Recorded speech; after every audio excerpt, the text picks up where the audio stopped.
We're making a beer soap today.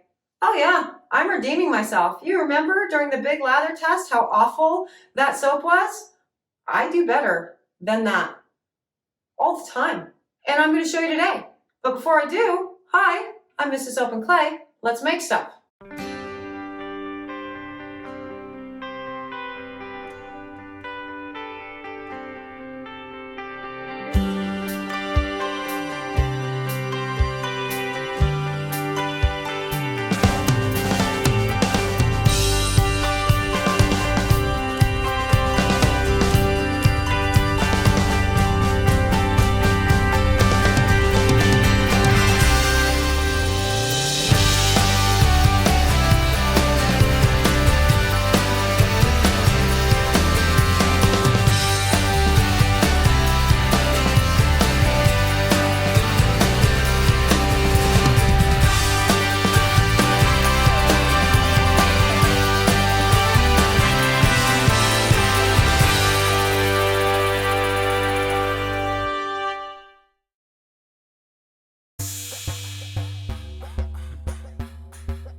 How's it going, Sudsers? Welcome back to the channel. You are here for another round of 365 days of soap, and today is my redemption day. We are making a black and tan beer soap. So we have oatmeal stout, we have honey ale, we have activated charcoal, we have colloidal oatmeal, we have all of the awesome things that I love, love, love about the black and tan soap, and it's going to be amazing. Unlike the big lather test beer soap that was terrible and physically hurt to film. This one did not physically hurt to film. It was great. And let's go watch the creation of the black and tan and why I put all of the awesome things in it.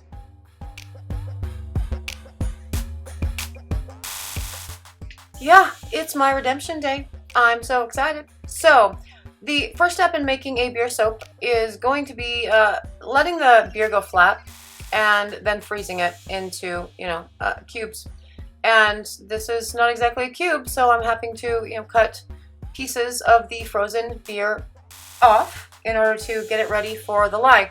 Now, this particular beer, this is the bottom part of the black and tan, right? So it's an oatmeal stout. This oatmeal stout comes from Fremont Brewing in Seattle, and it is called the Dark Star Imperial Oatmeal Stout. And it's delightful to drink. Has some great oatmeal notes and some nice sweet notes to it, and I love that.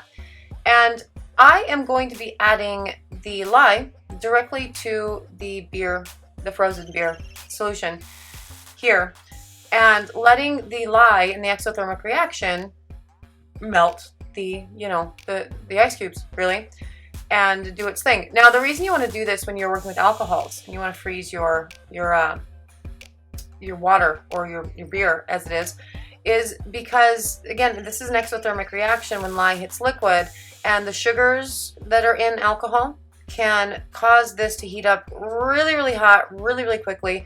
It can discolor the lye water, but also in this particular instance, it can get a little dangerous. Like, we've done the milk soaps before, right?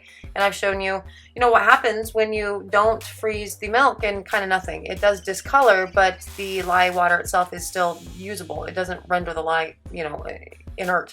So, but with this, it can get really hot really fast, and it can get dangerous. So freezing your beer is a good way to go. And with beers, you can, for the most part, do a 100% swap from the water to the beer. Now that that is mixed up, it is going to be cooling down while I prepare everything else for the bottom layer, which again is the black layer for the black and tan.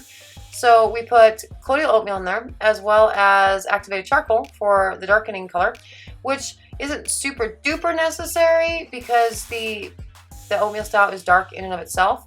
But I want to really make sure that we get the detoxifying stuff from the activated charcoal, but a nice black for the black and tan. And I mix the oatmeal as well as the activated charcoal directly into the scent blend that we have for this, which is a really warm oat and milk. It's delightful. And see how dark that is? I poured the lye water in, and we're soaping at about 100-ish degrees with this. And it's already a beautiful color. Isn't that just so pretty? You could make a bar of soap just that color, and it would be an absolute delight. Not at emulsification. Keep mixing. Go, mix, do. Yeah, there you go. And so, yeah, with this particular soap, it's sort of a two-stage pour, right? So we're gonna have the black portion on the bottom that I will pour into the mold at an angle, and then I will let that firm up while I'm preparing the second beer solution and the oils that go along with that, and then pour that, you know, over the top. And this is ready to go. Everything looks great. It's good consistency. We are ready to pour.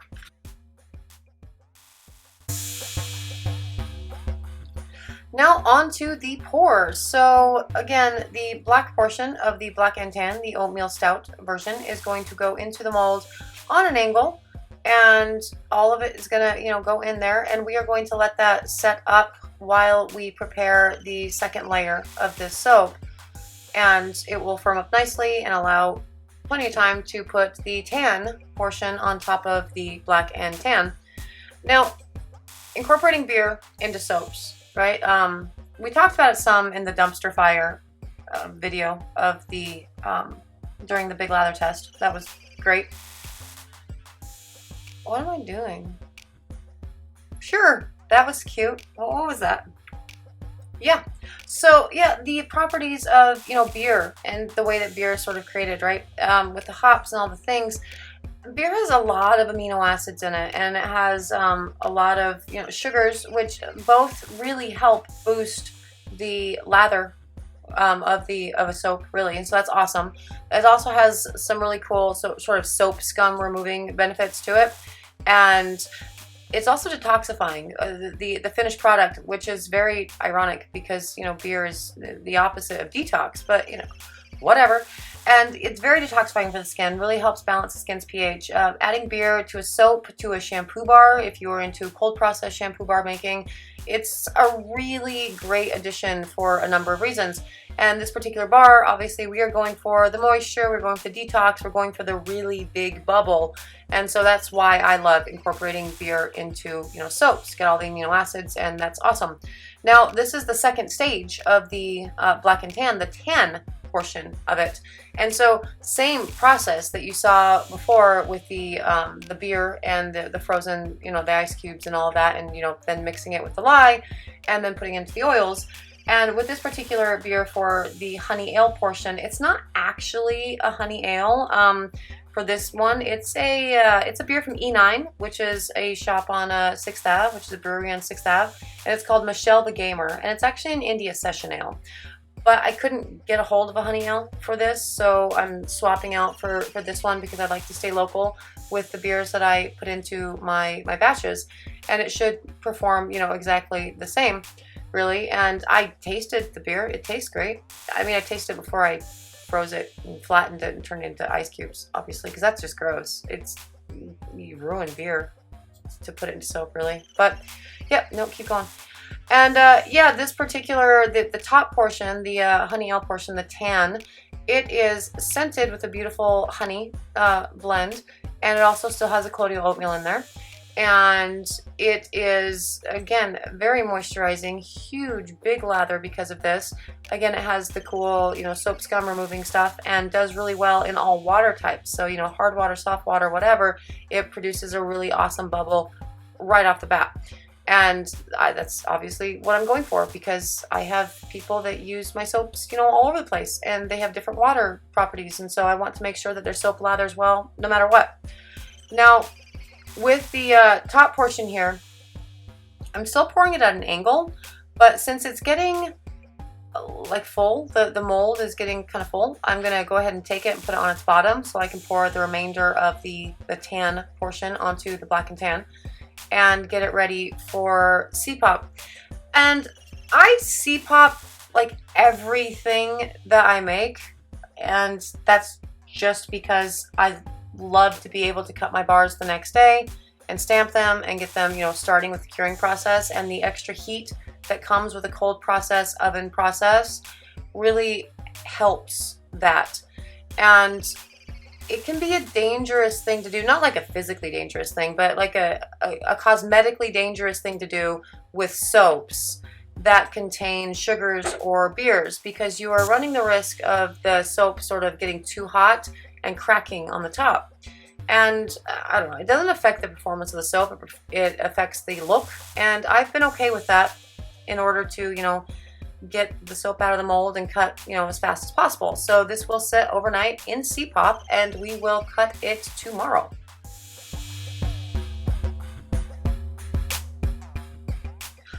Okay, so it is time to cut. And you see the crack down the middle of that bar? It's that's because it got too hot during C-pop.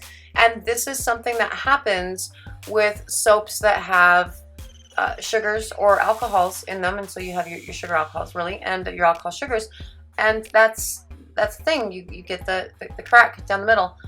And again, that's something that I'm willing to do in order to be able to do this, you know, within 12 hours, which is cut it. And I love that. Look at that. It's so nice and pretty, and yeah, it's delightful. Now, the cragginess that you see, like the little white dots, that is from the cultivated oatmeal that was incorporated directly into the scent blend, right? So with the scent blend and the cultivated oatmeal, you can mix cultivated oatmeal with your botanical oils. You can mix it with water, and either way, you'll get a pretty good, you know, smooth distribution of the oatmeal. But I really like the cragginess that comes along with that, and the sort of texture that you see. So you have the actual, you know, oatmeal hanging out in the bars, and I'm a fan of that. So I typically do disperse my cultivated oatmeal within the fragrance and the scent itself, and that's just, you know, it's cool.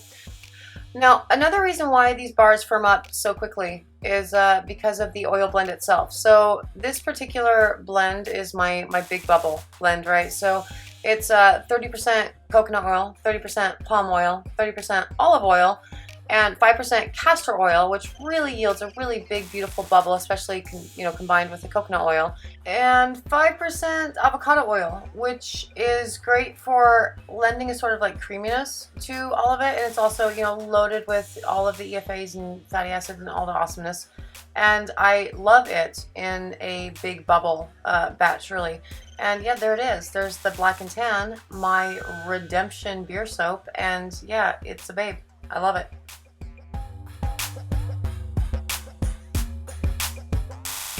See? It's amazing. The Black and Tan is great. The oatmeal stout is wonderful for the darkening of the bar. And with the activated charcoal, you know, mixed in with all of that, it looks incredible. It's incredibly detoxifying. The oatmeal smell obviously is great. It's nice and warm and alluring. And then you have the honey ale, which is a brighter beer that has a nice beautiful lather to it. It has a nice sweet smell that really mellows out the bar, evens everything out, creates a really extraordinary bar soap. And yeah, that's the Black and Tan. If you have any questions about incorporating beer into your soaps, or any questions in general involving soaps, you know, leave them in the comments, send me a message. I'm easy to get a hold of. If you would like to purchase the Black and Tan or any of the other 3 beer soaps we have, you can do so on the website at soapandplay.com. If you want to follow me on social media, I'm there. Facebook, Instagram, Twitter, all the things. And if you're interested in more soapy antics, subscribe to the channel, because we're doing this every day. And it makes me actually happy when I see my sub count go up a little bit. So thank you for sticking around for another round of 365 days of soap, and I will see you tomorrow. Bye.